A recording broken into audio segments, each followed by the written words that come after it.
यह तब की बात है जब मध्य एशिया से आए मोहम्मद गौरी ने पृथ्वीराज चौहान द्वितीय के साथ युद्ध कर दिल्ली और अजमेर को जीत लिया। तो देखिए तब की बात है जब मध्य एशिया, ठीक है, बाहर से आए, मध्य एशिया से आए मोहम्मद गौरी ने भारत के पृथ्वीराज चौहान द्वितीय, ये एक मतलब पृथ्वीराज चौहान इनसे पहले भी एक हुआ करते थे, तो इसलिए यहाँ पर इनको द्वितीय कहा है क्योंकि ये दूसरे थे, द्वितीय यानी दूसरे। तो मोहम्मद गौरी ने पृथ्वीराज चौहान के साथ युद्ध किया और दिल्ली और अजमेर को जीत लिया, यानी कि दिल्ली पर अपना शासन किया, अजमेर पर भी अपना शासन किया, युद्ध करके इनको हरा दिया और दिल्ली और अजमेर पर अपना कब्जा कर लिया। तब उसने अपने गुलाम कुतुबुद्दीन ऐबक को इन राज्यों की देखभाल के लिए प्रशासक नियुक्त किया। और देखिए क्या किया मोहम्मद गौरी ने, कुतुबुद्दीन ऐबक जिन्होंने कुतुब मीनार बनाई थी, उसका निर्माण किया था, उनको भी अपना गुलाम बना लिया, ठीक है, क्योंकि जब दिल्ली पर कब्जा किया है तो दिल्ली का एक एक प्रजा या मनुष्य कोई भी, सबके ऊपर इनकी सबको इन्होंने अपनी कब्जे में कर लिया था, अपना गुलाम बना लिया था। इसीलिए कुतुबुद्दीन को भी अपना गुलाम बनाया और कुतुबुद्दीन को गुलाम बनाने के साथ ही इन राज्यों की यानी कि दिल्ली और अजमेर की प्रशासन की देखभाल करने के लिए, ठीक है, इन राज्यों के प्रशासन की देखभाल करने के लिए इनको प्रशासक नियुक्त कर दिया और काम पर रख लिया, मतलब प्रशासक नियुक्त कर लिया, इनको काम पर रख लिया, गुलाम बनाया कुतुबुद्दीन ऐबक को, इसलिए क्योंकि उन्होंने बड़े काम किए हैं और ऐसे बड़े काम करने वाले को ही गुलाम बनाया जाता था। तो उनको गुलाम बनाया और कहा कि अब तुम दिल्ली और अजमेर की देखभाल करो। उनको यहाँ का प्रशासक नियुक्त कर दिया। प्रशासक यानी कि प्रशासन की प्रशासक वे होते हैं जो अपने प्रशासन की जिम्मेदारी उठाते हैं और उनके लिए कार्य करते हैं, ठीक है। तो मोहम्मद गौरी की मृत्यु के पश्चात कुतुबुद्दीन ऐबक ने स्वयं को दिल्ली का सम्राट घोषित कर लिया। अब मोहम्मद गौरी की मृत्यु हुई, तब कुतुबुद्दीन ऐबक ने क्या किया, अपने आप को दिल्ली का सम्राट यानी राजा घोषित कर दिया कि अब तो उनके ऊपर जिनके वश में ये काम किया करते थे, यानी कि जिनकी गुलामी करते थे मोहम्मद गौरी की, अब वो ही नहीं रहे हैं, तो अब इनको किसका डर, अब ये कोई गुलाम नहीं है, इसीलिए अपने आप को इन्होंने राजा बता दिया कि मैं यहाँ का प्रशासक हूँ और मैं ही यहाँ का राजा भी हूँ। इस तरह दास वंश द्वारा दिल्ली सल्तनत की शुरुआत हो गई। दास वंश यानी कि ये अभी तक दास थे, किसके, दास यानी कि कहेंगे कि जो कार्य राजा के लिए करने वाले सेवक होते हैं वो, तो ये दास थे यानी सेवक थे। अब इनका वंश दिल्ली की सल्तनत पर शुरू हो गया था। मैं उसी दिल्ली सल्तनत के प्रारंभ की निशानी और उसी दिल्ली सल्तनत में, मतलब कि जब दासवंश शुरू हो गया था, ठीक है, यानी कि अब इनका समय आ गया था, इन्होंने प्रशासक बन करके सम्राट अपने आप को बना लिया, ठीक है, राजा की मृत्यु के पश्चात फिर इन्होंने क्या किया कि उसी समय में कुतुब मीनार बनाई कुतुबुद्दीन ऐबक ने। तब के प्रारंभ की ये कुतुब मीनार निशानी है और यहीं से मेरी कहानी शुरू होती है, यानी कुतुब मीनार की कहानी तब से ही शुरू होती है। कुतुबुद्दीन ऐबक का विचार था कि जो दिल्ली में राज करेगा भारत का राजा बनेगा। कुतुबुद्दीन ऐबक ने ये विचार किया था कि जो भी दिल्ली पर राज करेगा वही भारत का राजा बनेगा। सोचो, दिल्ली तो भारत की राजधानी है, तो जो दिल्ली में राज करेगा, यानी अपने लिए ही कह रहे हैं, वो भारत का राजा बनेगा। इतनी बड़ी बात की, इसलिए उसने दिल्ली किला राय पिथौरा को अपनी राजधानी घोषित करते हुए सबसे पहले कुबुतुल इस्लाम मस्जिद बनवाई। ठीक है, तो इसीलिए भारत की राजधानी दिल्ली बनाते हुए, ठीक है, किला राय पिथौरा को घोषित करते हुए इन्होंने सबसे पहले कुबुतुल इस्लाम मस्जिद बनवा दी। ठीक है, और अपनी धाक जमाने और शक्ति का प्रदर्शन करने के लिए मेरा निर्माण करने का निश्चय किया। मेरा निर्माण अर्थात इस कुतुब मीनार को बनाने का निर्माण करने के लिए, मतलब कुतुब मीनार बनाने के लिए निश्चय कर लिया, अपनी धाक और अपनी शक्ति का प्रदर्शन करने के लिए। धाक यानी कि रौब, ठीक है, पूरे देश में अपना रौब दिखाने के लिए और अपनी शक्ति, अपनी पावर दिखाने के लिए, ठीक है, अपनी पावर को दिखाने के लिए कुतुब मीनार को बनाने का निर्णय किया कुतुबुद्दीन ऐबक ने। इस तरह सन 1193 में भारत के पहले मुस्लिम दास राजा कुतुबुद्दीन ऐबक के आदेशों द्वारा मेरे निर्माण का काम शुरू हो गया। अब पूछा जाएगा अगर आपसे प्रश्न कि कुतुब मीनार बनाने का कार्य कौन से सन में हुआ था, तो क्या उत्तर देंगे? सन 1193 में। मुझे पूरा बनने में लगभग 2 सदियां यानी लगभग 200 वर्षों का समय लग गया। मतलब सोच सकते हैं 200 वर्षों का समय, 200 वर्षों तक कुतुब मीनार बनाई गई। और ऐसा नहीं हो सकता कि 200 वर्षों तक कुतुबुद्दीन ऐबक ज़िंदा रहे होंगे। उनकी मृत्यु के बाद उनके जो वंशज रहे होंगे, मतलब उनकी आगे वाली पीढ़ी रही होगी, उनके पुत्र, पुत्रों के पुत्र, उन्होंने इस कार्य को संभाला। 200 वर्षों तक ये मीनार, कुतुब मीनार बनाने का कार्य चलता रहा। यानी कि उनके जो पुत्र पौत्र होंगे, ठीक है, यानी पुत्र और उनके पुत्र रहे होंगे, उन्होंने इस कार्य को पूरा करवाया 200 वर्षों तक। इन 200 वर्षों में न जाने कितने राजा आए और चले गए, किंतु मैं सिर उठाए खड़ी रही। कितने भी राजा आए हों, ठीक है, लेकिन कुतुब मीनार का कार्य चलता रहा और कुतुब मीनार सिर उठा करके खड़ी रही अपनी ही जगह पर। कुछ किसी का नहीं बिगड़ा, यहाँ पर राजा आते रहे, मरते रहे, लेकिन उन्होंने कुतुब मीनार पर कोई भी आक्रमण नहीं किया। अपना सिर उठाए हुए शान से कुतुब मीनार खड़ी रही 200 वर्षों तक। धीरे धीरे बढ़ती रही, पनपती रही, उठती रही और पीढ़ी दर पीढ़ी राजाओं को आते जाते हुए देखती रही। मतलब 200 वर्षों में कुतुब मीनार ने अपनी आँखों से कितनी सारी राजाओं की पीढ़ी देखी। राजा आते रहे, जाते रहे, सबको देखा। मेरा निर्माण प्रारंभ करवाने के बाद कुतुबुद्दीन ऐबक के कार्यालय में केवल मेरी पहली मंजिल बन पाई थी। यानी कि जब निर्माण का प्रारंभ हुआ था, मतलब कि 1193 की बात है, तब कुतुबुद्दीन ऐबक के कार्यकाल में, यानी कि उनके समय में, जब तक वो जीवित रहे थे कुतुबुद्दीन ऐबक, तब तक में केवल कुतुब मीनार की पहली मंजिल ही बन पाई थी। केवल पहली मंजिल ही बन पाई थी। आज तो 5 मंजिल ये बता रहे हैं, ठीक है, और अब देखने जाएंगे तो शायद 1 या 2 मंजिल गिर भी चुकी हैं, ठीक है, विदेशी शासकों ने गिरवा दी थी हमला करा के। तो जब तक कुतुबुद्दीन ऐबक का कार्यकाल था, यानी वो जब तक ज़िंदा थे और अपनी जिम्मेदारी से कुतुब मीनार बनवा रहे थे, तब तक इस कुतुब मीनार की सिर्फ पहली मंजिल ही बन पाई थी। उसके पश्चात इल्तुतमिश के कार्यकाल में मेरी अगली 3 मंजिलें बनी। इल्तुतमिश के कार्यकाल में कुतुब मीनार की 3 मंजिलें बनी, अगली 3 मंजिलें।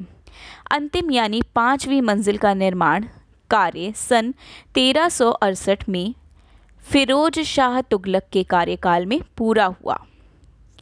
यानी अंतिम 5वीं मंजिल इसकी अंतिम मंजिल है। उसका निर्माण, उसका कार्य 1368 में फिरोज शाह तुगलक के कार्यकाल में हुआ। इनको याद रखना है ये दोनों नाम, ठीक है। सबसे पहला मतलब प्रारंभ करवाया था कुतुबुद्दीन ऐबक ने इसका, और उनके समय में सिर्फ एक ही मंजिल बनी थी। उसके बाद में इल्तुतमिश के कार्यकाल में इसकी अगली 3 मंजिलें बनी थी, यानी कि 4th तक बन गई थी। ठीक है, 4th फ्लोर तक बन गया था। और अंतिम यानी कि 5th फ्लोर जो था वो 1368 में फिरोज शाह तुगलक के कार्यकाल में पूरा हुआ था। मुझे बनाने के लिए लाल बलुआ पत्थरों का प्रयोग किया गया है। लाल बलुआ पत्थरों का प्रयोग किया गया। पत्थरों की भी वैरायटी होती है, ठीक है, संगमरमर होता है और बहुत सारे अलग अलग तरीके के पत्थर होते हैं। ठीक है, तो ये है बलुआ पत्थर, ठीक है, उससे बना है। मेरी सुंदरता को निखारने के लिए चारों ओर सुंदर नक्काशी की गई तथा कुरान की आयतें भी उकेरी गई। कुरान की आयतें यानी कि कुरान में जो लिखा गया है, ठीक है, आप में से जो भी बच्चे अगर मोमनन होंगे तो उनको मालूम होगा, जो भी कुरान में आयतें होती हैं, ठीक है, वो इसकी दीवारों पर उकेरी गई हैं, यानी कि बनाई गई हैं। बहुत सुंदर सी नक्काशी की गई है। अगर कभी आप गए हैं कुतुब मीनार तो आपने देखी होगी, और वरना ज़रूर जाएं, क्योंकि दिल्ली का ही है कुतुब मीनार। किसी भी दिन आप, सैटरडे संडे में हॉलीडे होती है, ठीक है, पेरेंट्स का भी ऑफ होता है उस दिन, तो ज़रूर से ज़रूर देख कर आएँ। इस प्रकार मैं पत्थरों और ईंटों से बनी बिना किसी सहारे के खड़ी दुनिया की सबसे ऊंची मीनार बन गई। दुनिया की सबसे ऊंची मीनार बनी थी। और ये उस समय की बात है, तो उस समय ये सबसे ऊंची दुनिया की मीनार कहलाती थी, जो कुतुब मीनार के नाम से जानी गई। यह नाम कुतुबुद्दीन ऐबक के नाम पर आधारित है। आप नाम ही सुन रहे हैं, कुतुबुद्दीन ऐबक के नाम पर ये आधारित होगी। कुतुब मीनार, कुतुबुद्दीन ऐबक, ठीक है, उन्हीं के नाम पर आधारित है। इससे पहले हमने जो इनकी शक्ति और उसकी बात की थी, धाक की बात की थी, तब उस समय इन्होंने क्या, एक मस्जिद बनवाई थी, और उसका नाम क्या बताया था इन्होंने, कुब्तुल इस्लाम। तो कुब्तुल, कुतुबुद्दीन, कुतुब मीनार एक ही जैसे नाम है। अपने ही नाम की जैसे इन्होंने जो भी इमारतें, जो भी कुछ भी बनवाया, इन्होंने अपने ही नाम से मिलता जुलता बनवाया। कुछ लोगों का यह भी मानना है कि मेरा नाम फारसी के शब्द कुतुब पर आधारित है। फारसी के शब्द कुतुब पर आधारित है, जिसका अर्थ है प्रभुत्व और निष्ठा।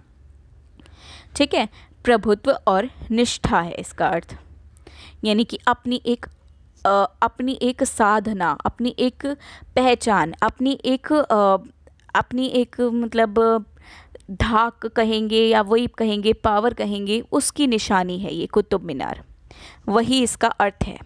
इसलिए उनके अनुसार मेरा नाम कुतुब मीनार भारत में अपना प्रभुत्व जताने, यानी अपनी वही प्रभुत्व कहेंगे, यानी अपनी पावर को दिखाने के लिए, ठीक है, अपनी धाक या अपनी कहेंगे कि जैसे अपनी शान दिखाने के लिए, अपनी शान को दिखाने के लिए और धर्म के प्रति अपने विश्वास को प्रदर्शित करने के लिए किया गया था।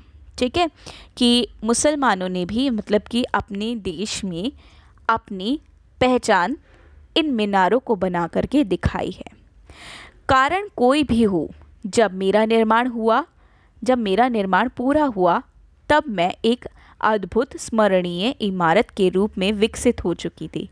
यानी कि जब ये पूरी बन गई थी तो ये अद्भुत यानी बहुत यूनिक, ठीक है, यूनिक, स्मरणीय, याद रखने वाली, ठीक है, याद रहने वाली इमारत के रूप में विकसित हो चुकी थी। मेरी लंबाई जानकर तुम्हें हैरानी होगी, क्योंकि बहुत लंबी है। मैं 72.5 मीटर लंबी हूँ। 72.5 मीटर लंबी है ये मीनार, बहुत लंबी होती है। मेरे ऊपर तक पहुँचने के लिए 379 सीढ़ियाँ बनी हैं। मतलब इतनी ऊंची सीढ़ियां हैं, इतना ऊंचाई तक जाने के लिए 379 सीढ़ियां भी पार करनी पड़ती है, जो गोलाई से मेरी परिक्रमा करके चढ़ी जाती हैं। और आप देख रहे हैं क्योंकि कुतुब मीनार कैसी बनी हुई है, कुछ सिलेंड्रिकल शेप है इसकी, तो इसीलिए यहाँ पर सीढ़ी सीधी सीधी लंबी नहीं हो सकती है, इसमें गोल गोल घूम करके हर एक फ्लोर पे अलग अलग पोजीशन पर घूमते हुए, गोल गोल घूमते हुए सीढ़ी ऊपर तक जाती है। और सीढ़ियाँ टोटल कितनी है? 379 है। मेरे इस विशाल आकार को सीधा खड़ा रखने में मेरे सुदृढ़ आधार का बड़ा योगदान है। सुदृढ़ आधार का यानी कि जो नीचे से इसकी बनावट है, यानी कि जो नीचे आप अगर पिक्चर में देख सकते हैं, ठीक है, जिस तरह से बनाया हुआ है, ठीक है, उस आधार का बड़ा योगदान है, क्योंकि वो बहुत मजबूती का है और बहुत ही शानदार तरीके से बनाया है। इसी वजह से ये इतनी ऊंची खड़ी हुई मीनार सीधी खड़ी हुई है। इसी चबूतरे के ऊपर गोलाई में बनी मेरी पहली मंजिल खड़ी है। इसी चबूतरे के ऊपर, ठीक है, ये आधार ही इसका चबूतरा है। चबूतरा होता है वो बेस, ठीक है, बेस को कहते हैं। आपने घरों में देखा होगा, घरों में फर्स्ट फ्लोर होता है, उससे नीचे थोड़ा सा ऊंचा होता है, ठीक है, वो बाहर की तरफ निकला होता है, वो चबूतरा होता है, ठीक है। तो वो बेस, उसको ही कह रहे हैं कि उसके ऊपर ही ये पहली मंजिल खड़ी है। इस पहली मंजिल के आधार का व्यास 14.3 मीटर है, 14.3 मीटर है व्यास, ठीक है, यानी कि उसका डायामीटर, ठीक है। जैसे जैसे मेरी ऊंचाई बढ़ती है, मेरा व्यास कम होता, जैसे जैसे कुतुब मीनार की ऊंचाई बढ़ती है वैसे वैसे व्यास कैसे कम होता जाता है। यानी क्योंकि आप देख रहे हैं कि जैसे सिलेंड्रिकल शेप है, तो सिलेंड्रिकल शेप में आप देख सकते हैं कि किस तरह से पहले उसकी चौड़ाई कैसी है, ज़्यादा है, फिर कम है, फिर कम है, ठीक है, तो वो कम होती जाती है, ठीक है, उसका व्यास जो है वो कम होता जाता है। मेरी हर मंजिल के बीच में गोलाई से छज्जे बने हुए हैं। आप देख सकते हैं गोलाई से छज्जे, यानी कि जैसे बालकनी होती है, ठीक है, तो उसमें किस तरह से बाहर बालकनी में खड़े हो सकते हैं, तो गोल है कि आप यहाँ पर एक गेट होगा, गेट के बाहर जाकर के बालकनी से आप बाहर का व्यू देख सकते हैं, वो बना हुआ है। उन्हें देखकर ऐसा लगता है मानो किसी अभूतपूर्व सुंदरी ने लाल पत्थरों की झालरदार पोशाक पहनी हो। यानी कि आप ये समझ सकते हैं कि मतलब जिस तरह से इसको बनाया गया है, ठीक है, बाहर इसकी जो ये बालकनी गोल गोल बनाई हुई है, ऐसा लगता है कि मानो आप अद्भुत सुंदरी, यानी कि जैसे आप ये सोच लो कि जैसे आप फ्रिल वाली फ्रॉक्स पहनते हैं गर्ल्स, तो उन्होंने जैसे कि फ्रिल्स निकले होते हैं उसके बाहर, वैसे ही यहाँ पर भी एक एक ऊपर चढ़ते चढ़ते जैसे फ्रिल वाली फ्रॉक्स, यहाँ पर फ्रॉक की तरह से यहाँ पर उसको शेप दी हुई है, बहुत सुंदर झालरदार पोशाक पहनी हो। यानी कि वही सुंदरी, जैसे कि गर्ल्स वगैरह जो फ्रॉक पहनते हैं, तो फ्रॉक में काफ़ी सारी फ्रिल्स निकले होते हैं, ठीक है, उनको कहा है यहाँ पर। मेरे परिसर में दिल्ली की पहली मस्जिद कुबुतुल इस्लाम मस्जिद है। यानी कि इसके परिसर में, यानी कि इसी जगह में एक जो दिल्ली की पहली मस्जिद है वो भी इसी के अंदर आती है। यानी कि कुतुब मीनार के सामने या फिर आसपास में ही वो मस्जिद बनी है, ठीक है, पास में ही वो मस्जिद बनाई गई है। मेरे निर्माण में मध्य एशिया की भवन निर्माण तकनीक के साथ साथ भारतीय भवन निर्माण तकनीक का भी प्रयोग हुआ है। अब देखिए, जैसे कि हम शुरू में ये बात पढ़ ही रहे थे कि मोहम्मद गौरी जो थे, ठीक है, उनके ही शासन में ये कार्य कर रहे थे कुतुबुद्दीन। तो जब वो नहीं रहे थे मोहम्मद गौरी, तो उस समय नहीं रहे थे, पर मध्य एशिया के ही शासक मध्य एशिया से आए थे वो, तो इसीलिए उनके कुछ साथ में लोग भी थे, तो उन्हीं के साथ में मतलब कि मिल करके मध्य एशिया की भवन निर्माण टेक्निक कहते हैं तकनीक को, ठीक है। तो उनकी भी कुछ टेक्निक्स ली, भारत भवन निर्माण तकनीक का भी प्रयोग किया इसको बनाने में, मतलब कि मध्य एशिया की भी टेक्निक यूज़ की गई है इसको बनाने में, और भारत भवन के भी निर्माण की बनाने में टेक्निक यूज़ की गई है। मतलब कि मध्य एशिया में जिस तरह के घरों में नक्काशी की जाती थी कुछ उसका यूज़ किया है, और भारत के भवन के निर्माण में जैसे नक्काशियों का प्रयोग, नक्काशियाँ बनाई जाती थी तो उस टेक्निक का भी यहाँ पर प्रयोग किया गया है। इस तरह से दोनों प्रकार की निर्माण तकनीकों के उत्कृष्ट मेल के कारण आज इतने वर्षों के बाद भी मैं अभिमान से अपना सिर उठाए खड़ी हूँ। यानी कि इतनी सारी तकनीकों के बाद में, इन दोनों देशों की तकनीकों के साथ में बनी जब ये कुतुब मीनार, तो उसके कारण ये इतने वर्षों से आज भी अपना सिर उठाकर अभिमान से खड़ी है और विश्व भर में अपनी धूम मचा रही है। हर कोई जानता है कुतुब मीनार के बारे में। वो एक ताज की तरह से अपना सिर उठा करके आज भी दिल्ली में उपस्थित है। मेरे ही समीप मुझसे भी ऊंची एक और मीनार अलाई मीनार बनाने की योजना भी थी, ठीक है। यानी कि उसी के पास में, कुतुब मीनार के पास में एक और मीनार बनाने की एक योजना बनाई थी इन लोगों ने। किंतु लगभग 12 मीटर की ऊंचाई तक पहुंचते पहुंचते अचानक उसका निर्माण कार्य बंद हो गया। केवल 12 मीटर ही पहुंच पाई थी वो, और क्या हुआ, उसका निर्माण कार्य बंद कर दिया। अब खुद ही सोचिए बच्चे कि इस मीनार को, कुतुब मीनार को बनाने में 200 वर्ष लगे हैं। अब 200 वर्ष इसको बनाने में लग गए हैं, तो अब एक और मीनार इसी के साथ में, इसी के बराबर की कैसे बनाई जाए। तो इसीलिए केवल 12 मीटर तक का उसका कार्य हुआ और कार्य छोड़ दिया गया, बंद हो गया। कारण जो भी हो, मुझे तो बस इस बात की खुशी और संतोष है कि मेरी छोटी बहन मेरे साथ है, और कुतुब मीनार बस इसमें भी खुश है कि 12 मीटर तक की ऊंची ये जो मीनार बनाई थी अलाई मीनार, उसको देख कर के वो अपनी छोटी बहनों से बताती है कि वो मेरी छोटी बहन है और मैं उसके साथ ही खुश हूँ। इसके साथ साथ वसुधैव कुटुंबकम अर्थात पूरा विश्व एक परिवार है के विचार का भी विस्तार कर रही हूँ, ठीक है। यानी कि सारा विश्व एक साथ है, एक परिवार है, उसका भी विस्तार कर रही है ये कुतुब मीनार। यानी क्योंकि हर कोई दूर दूर देशों से इसके दर्शन करने के लिए आता है, और अपने आप को, क्योंकि दर्शक भी जब सब एक साथ देखने जा रहे हैं, चाहे किसी के भी धर्म का हो या किसी भी देश का हो, देखने तो सभी जा रहे हैं, तो सब एक परिवार के रूप में देखते हैं उसे।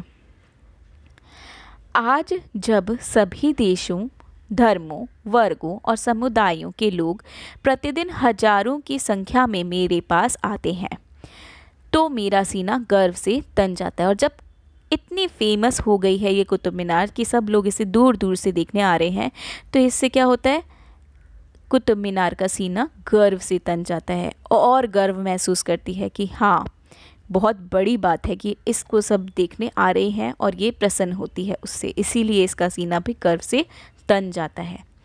मैं खुशी से झूम उठती हूँ जब दर्शकगण मेरे परिसर में स्थित लौह स्तंभ को देखकर चकित रह जाते हैं। यानी कि लोहे के एक खंबे को, जो कि कुछ विचित्र सा है, उसको देख कर के लोग चकित, हैरान हो जाते हैं। तब ये बहुत खुशी से झूम उठती है कुतुब मीनार। इसके परिसर की बात होती है बेटा कि मतलब उसी के आसपास, उसी के अंदर, ठीक है, कुतुब मीनार के आसपास, कुतुब मीनार में ही, ठीक है। तो उसको जब अपने परिसर में ऐसी कुछ कृतियां देखती है तो वो बड़ी ही हैरान और बहुत ही प्रसन्न भी हो जाती है। चकित रह जाते हैं कि 1500 वर्ष पुराने इस लौह स्तंभ में आज तक जंग नहीं लगी।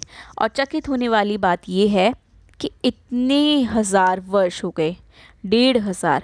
और तब भी इस लोहे के खंबे में, सोचो लोहा कैसा होता है जिसमें जल्दी ही जंग लग जाती है, लेकिन ये इस लोहे के स्तंभ यानी खंबे में आज तक जंग नहीं लगी है। ये बात देखकर लोग हैरान हो जाते हैं और ये कुतुब मीनार गर्व से झूम उठती है, खुशी हो इसको प्राप्त होती है। तब भी मुझे खुशी मिलती है और इस बात का अभिमान होता है कि मैं भारत के गौरवशाली इतिहास का उल्लेख करने का माध्यम हूँ। बदले में मुझे भी गौरव मिलता है, गौरव यानी कि प्राउड फील होता है, ठीक है। मुझे यूनेस्को द्वारा विश्वदायी स्मारक की मान्यता दी गई है, ठीक है। जैसे अवार्ड्स की बात करते हैं, हम लेखक परिचय पढ़ते हैं, तो लेखक परिचय में हम पढ़ते हैं कि भारत रत्न और भारत रत्न प्राप्त होता है या फिर भारत विभूषण, ऐसे बहुत सारे अवार्ड्स होते हैं वो प्राप्त होते हैं, ठीक है। तो उसी तरह से यहाँ पर भी इन इमारतों को भी कुछ पुरस्कार या कुछ पोस्ट इनको प्राप्त होती हैं, ठीक है। इसको प्राप्त हुई है यूनेस्को द्वारा विश्वदायी स्मारक यूनेस्को द्वारा, ठीक है। मैं अपनी सभी दर्शकों और प्रशंसकों की आभारी हूँ, यानी जो मुझे देखने के लिए आते हैं, कुतुब मीनार कहती है कि जो मुझे देखने के लिए आते हैं और जो मेरी तारीफ़ करते हैं, मैं उन सब की आभारी हूँ। मैं कुतुब मीनार समस्त भारतीय संस्कृतियों का अनोखा मेल हूँ, मतलब समस्त भारतीय संस्कृतियाँ मुझ में देख सकते हैं, सभी मुझ में सभी संस्कृतियाँ हैं, सारे देश के धर्मों की संस्कृतियाँ हैं, संस्कार होते हैं ना हमारे, तो ये मीनार भी कुछ उन संस्कृतियों का अनोखा मेल दिखाई देती है। भारत के गौरव की पहचान हूँ और विश्व बंधुत्व की भावना की समर्थक हूँ। इसीलिए मुझे शक्ति या प्रभुत्व की निशानी या विजय का कीर्ति स्तंभ ना मानकर मानवता का प्रतीक माना जाना चाहिए। इसीलिए कहती है कि मुझे कोई शक्ति या प्रभुत्व की निशानी या विजय की कीर्ति स्तंभ ना मानो, मुझे मानवता का प्रतीक मानो। और मानवता का प्रतीक ऐसा होता है कि मानवता का अर्थ होता है जिसमें भावनाएं हों, सद्भावना हो, अच्छे विचार हों, लोगों के प्रति प्यार हो और सम्मान हो, ठीक है। ये होती है मानवता का प्रतीक होना। और अगर तुम मुझे किसी राजा के प्रभुत्व की निशानी मानोगे, उनकी शक्ति मानोगे या फिर विजय की कीर्ति स्तंभ मानोगे, ठीक है, तो मुझे अच्छा नहीं लगेगा। तुम मुझे मानवता का प्रतीक ही मानो, मैं तुम सबकी परिवार की तरह हूँ, ठीक है। यही है मेरी आत्मकथा यानी राम कहानी, कुछ अनजानी कुछ जानी पहचानी। तो कहानी का अंत यही होता है। अब इसके प्रश्न उत्तर को भी डिस्कस कर लेते हैं। प्रश्न 1 है, कुतुब मीनार कहाँ है? जैसा कि मैंने आपको पाठ पढ़ाते हुए बताया था, कहाँ पर है? दिल्ली में है।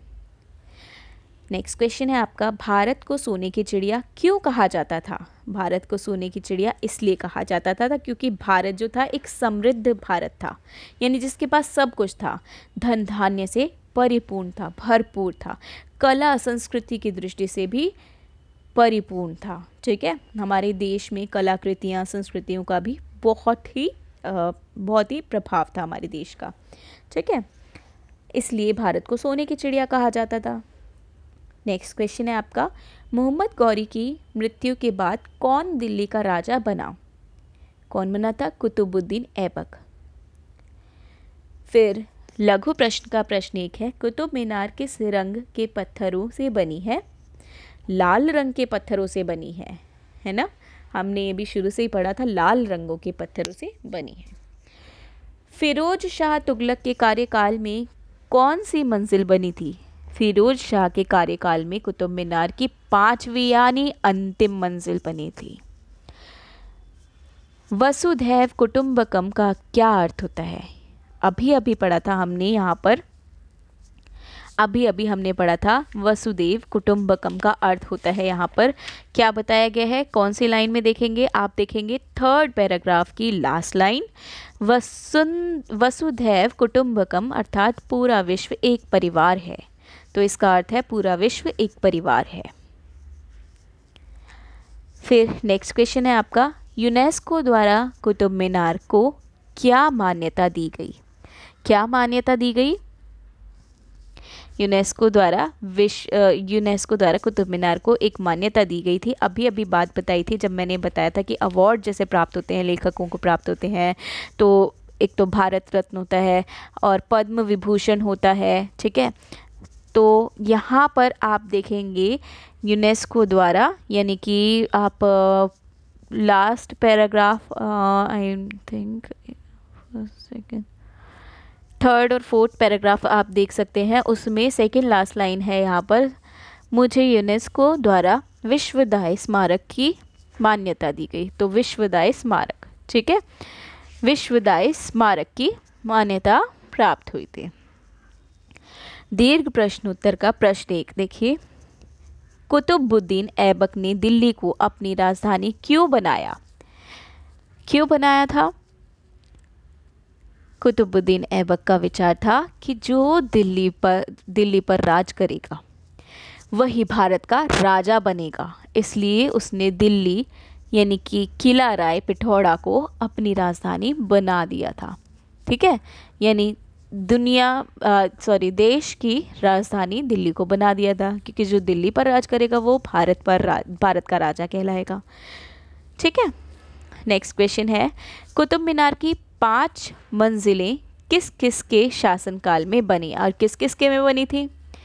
तो देखिए, कुतुबुद्दीन ऐबक के समय में पहली मंजिल बनी थी, इल्तुतमिश के कार्यकाल में दूसरी, तीसरी और चौथी मंजिल बनी थी, पांचवी या अंतिम मंजिल फिरोज शाह तुगलक के कार्यकाल में बनी थी, ठीक है। इस तरह से ये बनी थी अपनी 5 मंजिलें।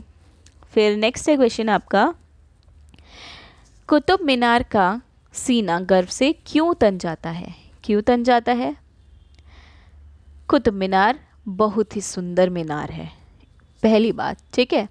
फिर इसमें भारतीय इस्लामी दोनों प्रकार की कलाओं का समावेश है, ठीक है, भारतीय भी और दूसरी मध्य एशिया यानी इस्लामी भी, ठीक है, वहाँ की भी कला का समावेश देखने को मिलता है।